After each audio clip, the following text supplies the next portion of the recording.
Hey you guys, welcome back. My name is Erin and this is my channel, Thief of Joy. Today we are going to be doing episode 2 of my series called What the Social Work. Today I am representing grad school students everywhere in that this is basically what I looked like all throughout grad school. I am not wearing leggings, but I should be because all I wore was leggings, sweatshirts, and my hair was always on the top of my head. And I always looked tired, and I probably was carrying a Monster or some type of coffee and snacks because that's pretty much what got me through school. Anyways, just wanted to preface that we have a whole vibe going on here. So today I'm wearing my Kennesaw State University hoodie because that is where I went to grad school.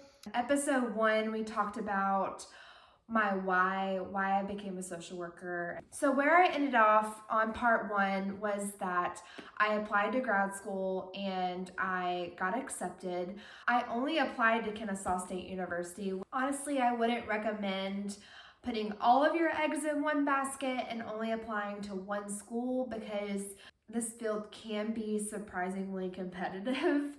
And there are some requirements on getting in. And so in order to just keep your options open and your mind open, I would recommend applying to several schools. I just kind of was like gonna wing it and hope that it worked out, and it did. But I mean, it could have not worked out, and then I wouldn't really have had any other options.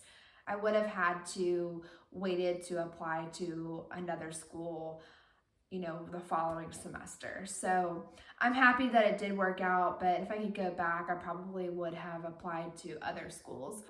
I went on the website because I couldn't really remember what the requirements were, and so these are the current requirements to get into the program that I was in. And they're pretty much the same from what I remember from when I applied. And there's one difference that I will go over. So obviously you need to fill out the application, step 1. And I'm sure that's just like demographics and your background, like where you went to school and simple basic things like that. The next thing was you need to have 2 professional references. They preferred you to have references from professors from when you were in your undergrad program.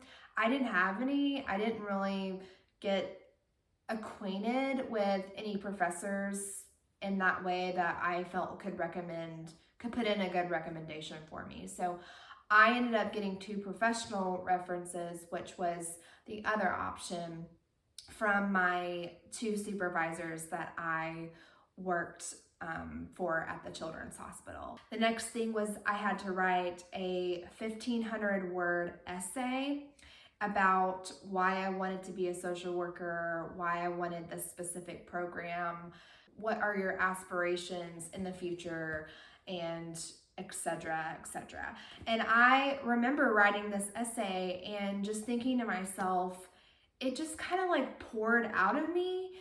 It just came so easy.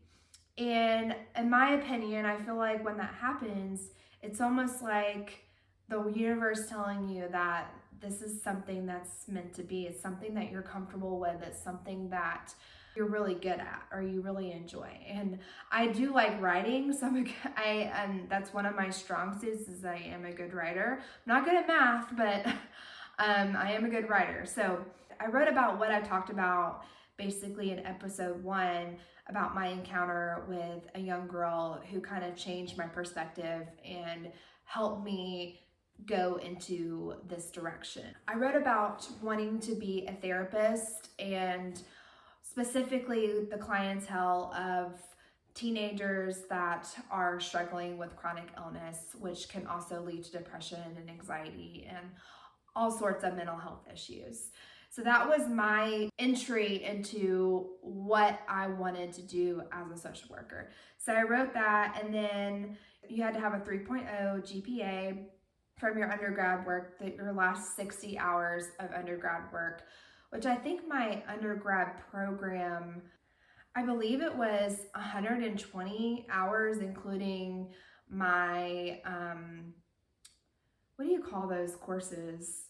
Your intro courses or I pretty much would like to call them busy work, because a lot of those stuff I was like, all right, I already learned this in high school, or this just seems like the college is trying to take my money. So whatever those classes are you take in the beginning, the basic courses that you have to get to your next level courses. I did have I think I had like a 3.5. And so I was good there. The other qualification, which I didn't see on the website to this date, was you had to take this exam called the GRE, and you had to score, I believe you had to have like a 750 score, and it was like 10 points away. It was like a 740. And that's how I've always been when it comes to taking exams. I've always been short, like 5 to 10 points or something like that. Story of my life. So I was kind of freaking out that I was not going to qualify based on, I didn't meet the criteria for that exam. But I'm like, what the heck? I'm just going to go ahead and apply and see what happens. And I ended up getting accepted. And I felt like I had overcome something in a way. I was like, man, I must have wrote a pretty good essay or something and showed them that I really wanted to do this. So I was super excited when I found out that I got accepted. So my first day of grad school, they had us all in this room, and we did like some team building activities, stuff that everybody hates. Like everybody hates like icebreakers and things like that. Well, I shouldn't say everybody. I hate icebreakers. I sat at a table I honestly don't remember who else was at my table, but the girl sitting next to me at my left, we sat next to each other the first and second day of like orientation and instantly hit it off. Her name is Jenna, and we have been friends ever since that first day. And I definitely recommend, it may not happen for you on your first day, but in your program, no matter what program you're going into, find your person. Find somebody who is going to support you, who is going to be your study partner. I highly, highly recommend. Now, if you don't do that, that is okay. Some people work better solo and do not need that support. I didn't even know I needed that support, but I did. So I found my friend to go through grad school with. And I made a lot of other friends. I didn't really stay in contact with a lot of people from my program other than my friend Jenna, but we have a Facebook page group of all the people that were in our program. We do talk to each other and post life updates and like job openings, and just kind of like that's our forum to ask questions about where we're working and like get other people's opinions and stuff like that.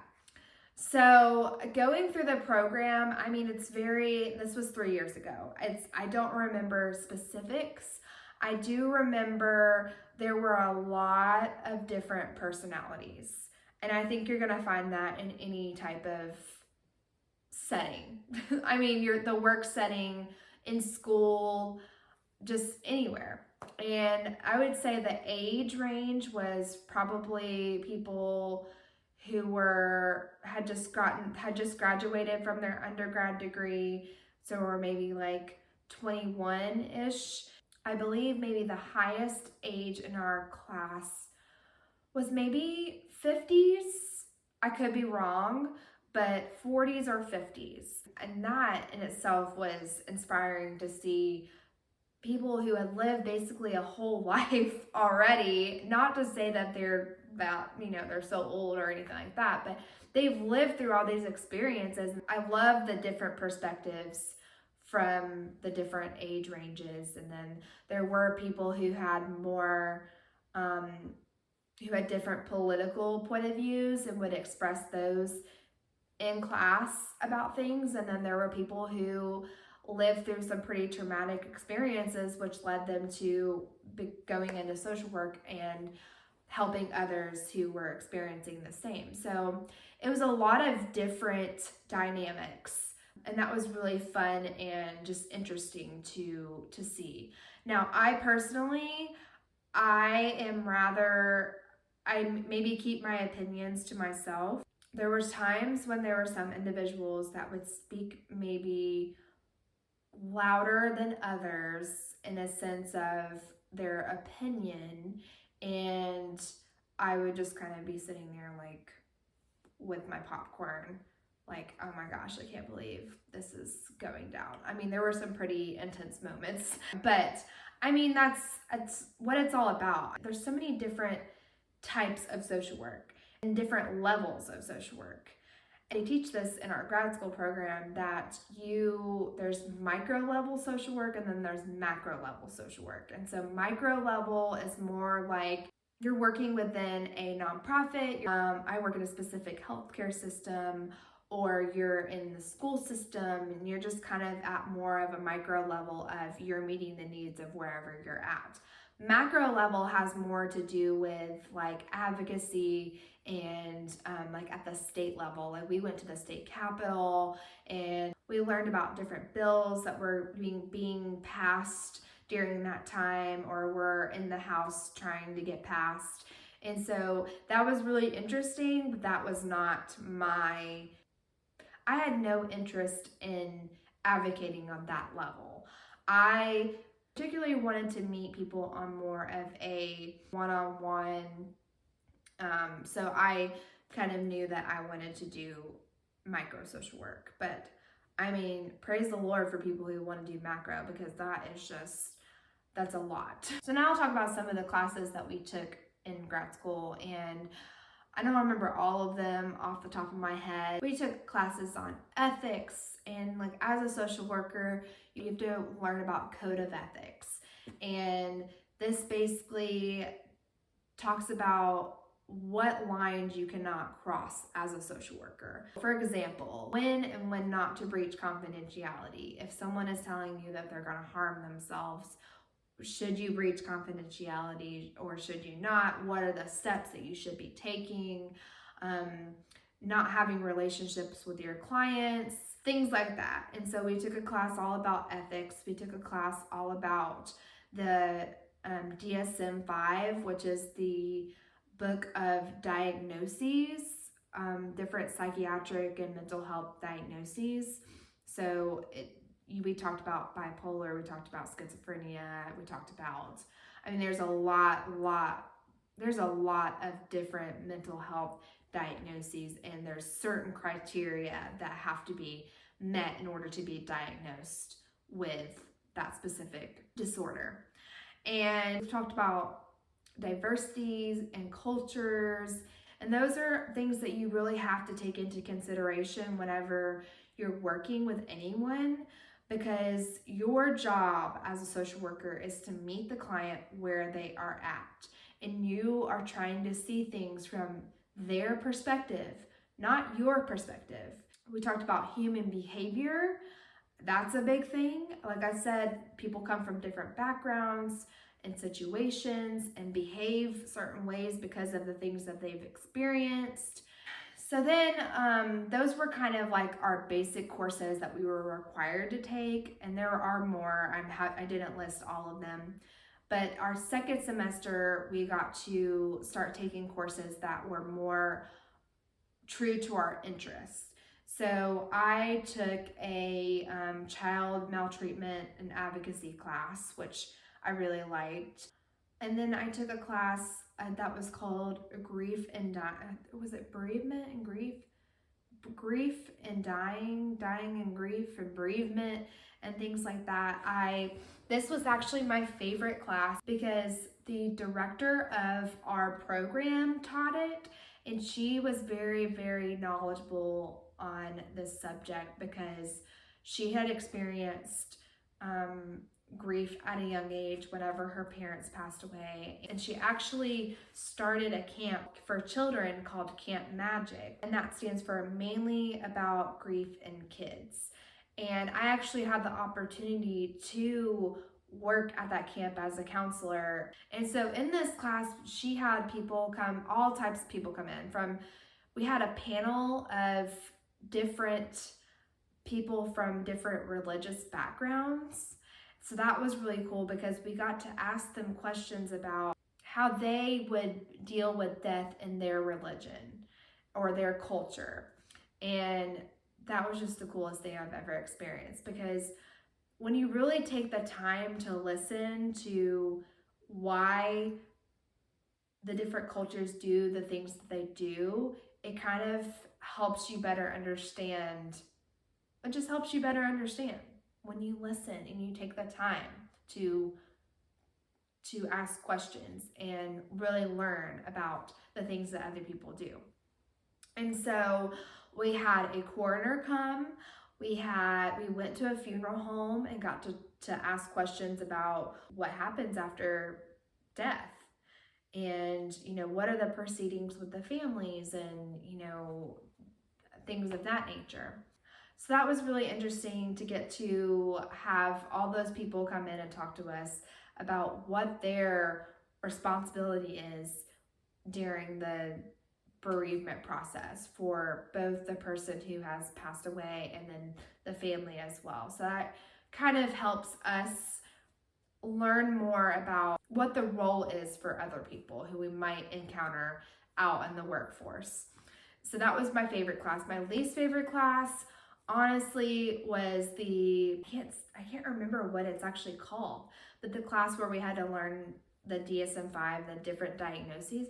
I liked learning about the different types of diagnoses out there, but I just didn't have a great experience with the teacher that was teaching it. I just didn't really, it wasn't that he was a bad teacher, it was just that I wasn't able to really learn on his level. It just wasn't super interesting to me and the way that he taught it. So that was the only reason why I didn't really enjoy that class. So yeah. So now moving on to the internships. So we all had an internship the first year and then the second year. The first year, we were not allowed to do a clinical internship. That was your second year once you started getting more into your advanced courses. So my first year, I guess I was just set on working with kids because that in my mind I knew that's what I wanted to do. And so we had to pick 3 options of where we would want to do our internship. And then you were not guaranteed that you would get your first option or your second option. And I don't even think your third options. I think some people ended up just being put wherever what was left, which I hate that. I mean, I hope it worked out for them. I never heard anybody talk about, feeling like they were disadvantaged in regards to where they were placed. I ended up doing school social work my first year. So I was at a middle school and a elementary school with my supervisor, and I really enjoyed it. It was very different than what I expected. So the main focus I learned in schools is on truancy. And that means, when kids are not coming to school, as a social worker, you are tasked to try and break through whatever walls are being put up that are preventing the child from coming to school. So we had to do all these administrative things. So if a child had 3 or more unexcused absences, we had to send out a letter saying, hi, your child cannot really miss any more school because the state says you have to go to school a certain amount of days. So then if it continued on and the child missed 5 or more unexcused days of school, then you sent out a second letter that said, hi, me again. Your child has missed a lot of school and it's getting to the point where we may have to refer you to truancy court. And so then if the child continued to miss more days unexcused, then we would try and set up a parent-teacher social work conference, trying to find out what the issue is and why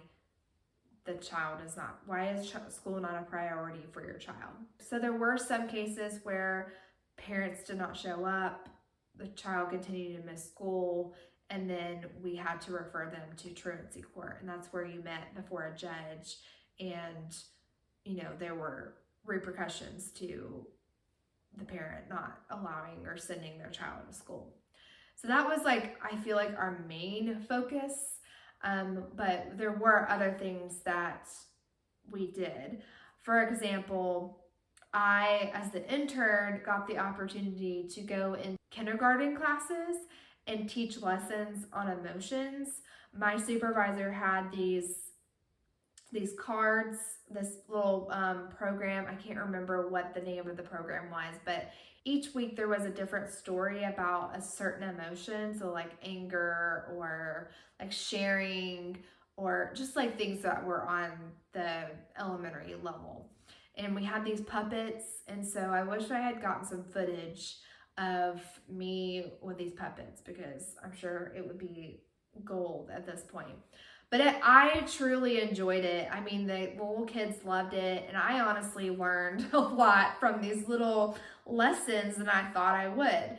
So I think that was one of my favorite things about this internship, was that I actually got to go in and teach these kids something, because the school that I was at, the area that I was in, there was a lot of poverty, there was a lot of homelessness, there was a lot of just things going on that some of the kids were not able to express themselves the way that you would think that they should be able to. And not to mention they're 5, 6 years old at that point. So they're already having difficulty. And then you have this layer of things going on at home, and school is just not the priority. And so that was an interesting learning experience of having to kind of break through and try and do your best to see if you can kind of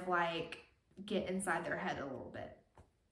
And that was in the elementary school that we did that. In the middle school, I met one-on-one with some of the students who were more high risk, that were having behavioral problems, and I tried to formulate some kind of behavioral plan moving forward. If this behavior occurs again, or this situation occurs again, let's try A, B, and C first before it becomes a bigger problem. And so just kind of figuring out how we can prevent this behavior in the classroom from happening, because it's disrupting the learning environment, and it's just an overall disruption for everybody. So I did that. I had a couple of kids who were self-harming themselves and just doing things that they shouldn't be doing. And so I was able to meet with them and kind of figure out as a student myself how I should be handling these problems. And I honestly do not feel like I was prepared for some of those things, because I was still in year 1. Was still learning how to be a social worker and what I should do. So, but they say, practice makes perfect, but when you don't have all the tools, you just don't feel like you're really doing anybody any justice. So that was something I would often talk to my supervisor about when we would do our one-on-one meetings. We would have our weekly meeting, and we would talk through any problems, what I was learning in school at that time, and how that applied to the internship that I was at that time. So that is basically what my first year internship was. It was nothing too involved, because like I said, I was not really in a place to be providing any sort of counseling or instruction to children, especially. So yeah, so my second year, I was so this is where I kind of have a regret, to be honest. My second year, I remember sitting in the office with a professor that was in charge of doing our field placement for our internships. And I was so convinced that I wanted to be a social worker at the children's hospital that I could not see anything outside of that. So I told her, and they had a partnership with the hospital that I wanted to be at. It's also the hospital that I worked at the time. So my plan was to do my placement and maintain my job at the same place at the same time. And I remember her telling me, I don't think that's a good idea. I think you need to branch out and try something different. And I'm like, no, I have a plan. Don't mess up my plan, lady. And she's just like, okay, well, I'll try. And so I'm like, all right, well, better. And so it ended up working out to where I did get placed where I wanted, and I worked and I did my internship at the same time. But looking back on it, I think I forgot my whole intention of going into counseling with kids who had chronic illness. Because I'm like, why did I not choose a placement doing therapy? Like, wouldn't you think that that would be the most logical thing for me to do, right? Instead, I chose a place where I was kind of already comfortable in, and I wish I would not have done that. I wish I would have stepped out of my comfort zone just like she told me, and would have done something that would have been more related to what I initially said I wanted to do. You live and you learn, I guess. So anyways, that's one of my biggest regrets about my grad school experience and choosing the wrong placement. So I got placed at the children's hospital I worked at, and I worked on a endocrine floor. I worked with a lot of kids who had diabetes, and so I got to be a part of that education of newly diagnosed kids with diabetes, because that's just a really hard thing to manage whenever you're so young. And also comes with, depression and feeling different from other kids who do not have a medical thing just kind of hovering over them. So I did that, and then I also worked in the emergency room. My main supervisor was in the emergency room. And let me tell y'all, I don't remember which week it was into this internship, but going back and forth between the emergency room, which was sometimes very traumatic. We responded to all the trauma calls when the patient came into the trauma room. And so there, unfortunately, were children who did not make it. And we had to be there to comfort the parents and talk to them about next steps and etc. And I remember the first time I responded with my supervisor to a trauma call, it almost felt like one of those TV shows where you're just kind of standing there. First of all, I'm kind of in a corner because there's a million people running around. I'm trying to stay out of the way, like this little intern.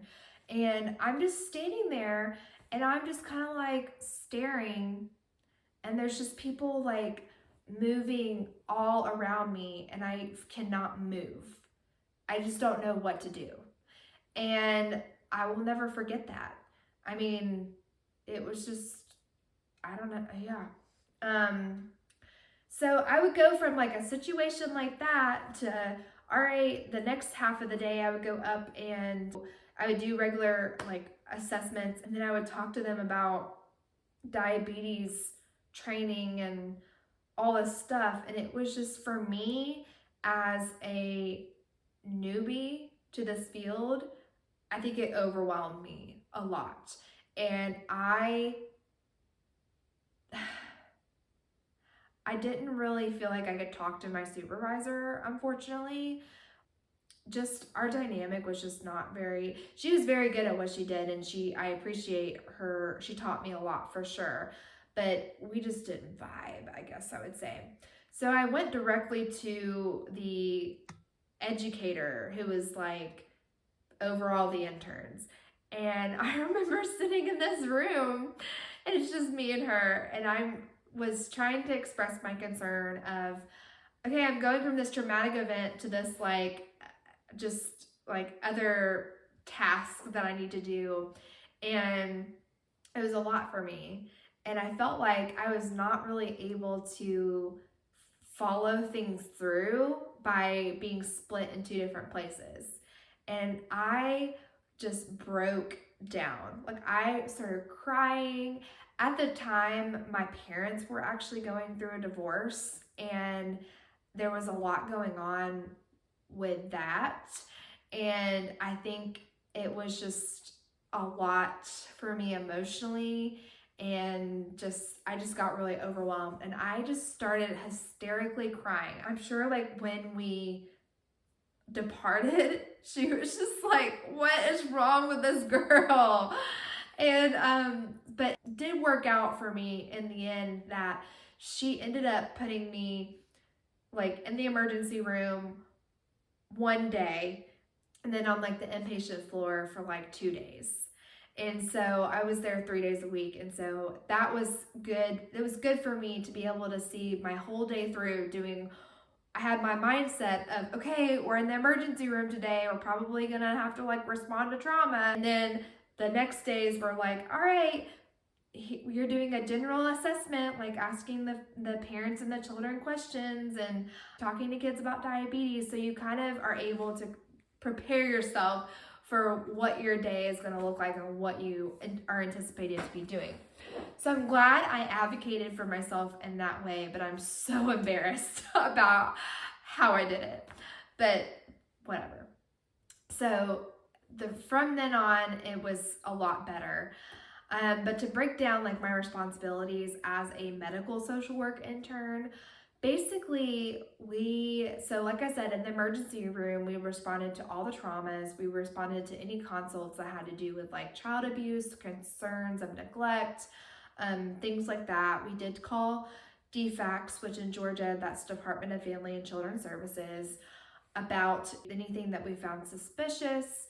And then there was homelessness, there was other things that popped up here and there. On the inpatient floor, we had this system that would flag certain words that would consider a child to be high risk. And those things were like foreign object, like if a child swallowed something, like a Lego or a penny or whatever. You would have to go see them and find out, are they being supervised? Why did this happen? Just to kind of rule out that they're not being left alone and there's sharp objects everywhere. And then what other words? Fractures, falls, eating disorders, things like that. Things that there was just like this system that tracked certain words, and you were required to go see them based on what it picked up. And so I did that. I did my assessment. I kind of asked my basic questions like I do now, honestly. I'll get into that later on my current job. But like, is this where you live? Is this your insurance? Who do you live with? Etc. And so we did that. And then, like I said, we went over diabetes education and like their parents' comfort level with that, and the kids' comfort level with that, and stuff like that. Provided resources for whatever. We have a program in Georgia called Babies Can't Wait, where if the child is anticipated to have any type of delay moving forward, this program will integrate services, physical therapy, speech therapy, things like that, in order to try to get them to catch up with their with the growth that they need to have. Let's see, just connecting families with any resources that they need. So that basically was what I did as a medical intern. And so my internship required me to do a presentation to the whole social work staff on a topic whatever topic we wanted, and how that integrated with social work. So I remember doing a presentation about diabetes and kind of starting what did I call it? Like a buddy system for kids, so that a younger child, let's say that they're 6 years old, they get partnered with a 15-year-old who can kind of like help them navigate what it's like living with diabetes. And that could be like their friend, and that they don't feel like they're ever alone, and that they can talk to because they feel so different from other kids who don't have something like diabetes. So then at the end of the grad school program, we had to do a major presentation, and we had to pretty much do a clinical, like, we had to take a client that we worked with in our internship and do like a whole clinical assessment on them. So we had to talk about like their demographics and why we're seeing them, and then we had to do like clinical assessments, like different ones, like scales, like questionnaires that, you know, if you scored so high or so low on this, like what this meant. And then we had to move forward with diagnosing and what your diagnosis would be, and what is the basis for this diagnosis, what criteria did they meet, what was your intervention based on that diagnosis, so what was your plan that you formed for them moving forward. And so it's just like from start to finish, everything that you've learned in school, how you would basically diagnose and treat a client, step by step, what you had to do. And it was terrifying. I hated it, but I passed. So yeah, so then if we passed that, then we got to pretty much graduate. So I graduated. I didn't graduate with any honors or anything like that. I think the honor was graduating. So that was pretty much my grad school experience in a nutshell. I hope that wasn't all over the place. I tried my best to recall all of it. I mean, it was only 3 years ago, but 3 years ago seems like a lifetime too. Next time on episode 3, I think I am going to talk about what happens after you graduate. It's because there's things that you got to do in order to prepare to take your licensure exam, and then also applying for jobs. It's a whole new beast out there. You graduate school and then you feel like you still are not prepared to live in the real world, honestly.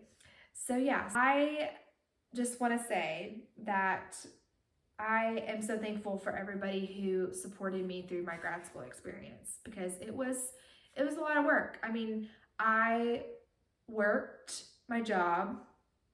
I got engaged in my first year of grad school. I started the program, I believe, August of 2017, and then I got engaged in July of 2018. And like I said, my parents were going through a divorce, and so navigating that, and then also trying to plan a wedding and trying to keep my head on straight with my internship and my job and my relationships with my fiance and my family, and just trying to maintain friendships, which was hard. I would say that I kind of lost some friendships because I was just so busy, and so that was an unfortunate experience. But I'm just so grateful for the support that I did have, because I realized that not everybody has somebody, and not everybody has a bunch of people. And so I want to thank everybody who supported me, and I hope that whatever position that you're in and wherever you're at in life, I hope and pray that you have found somebody that you can really confide in and just talk to, because life is stressful, man. I mean, no matter what, the simplest things can become the hardest things. But on the other hand, it's all about perspective, because I've had the experience where I thought things were really, really hard, and then I kind of just started to let my guard down, and I realized I'm making it hard.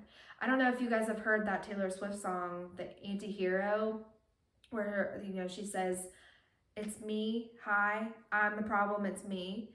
I mean, I can't tell you how many times I have been the problem. And when I finally let go and just let things be, I realized that it was not as hard as I thought it was. So I hope that that's the case for you and whatever you're going through. But just know, like I said in the beginning, nothing worth having is going to be too easy or appreciated. I mean, just talking about my experience on how I got this far, it's a new appreciation for myself because I realized all the things that I had to go through to get here. And somebody didn't just hand this to me. And I'm just like, oh yeah, thanks. And I'm not, and not be appreciative of it. I'm totally appreciative of the effort and the work that I put into it and the support that I got along the way. So I just wanted to kind of mention that at the end here. If you're kind of in this phase of being discouraged and just feeling like things are really hard, try and just give yourself grace as the best way I can put it, and appreciate where you're at in the moment and where you're going to be. So give yourself realistic goals and give yourself the praise that you deserve. I did want to show you guys, so that you all don't think I'm a fraud, that I wanted to show y'all my degree. So this is my maiden name. My maiden name is Williams before I got married. Getting married right after grad school was so hard, and getting my name changed for everything. That was super fun. So this was my degree, and this was just a little plaque that my aunt made me, my Aunt Nancy. She's super talented, and she always does these really cute things. So it's just my initials and where I graduated from, what my degree was. And then she wrote on the back, and I feel like I'm gonna cry, just reading this again. It says, "Erin, I know you will make an impact on so many lives with this degree and line of work. I am so proud of you. Love, Aunt Nancy." So thank you, Aunt Nancy. Again, thank you to everyone who has supported me throughout this journey, and currently those who are listening to my journey. Anyways, thank you guys for joining me and listening to me ramble today. I will see you guys in my next video. Bye.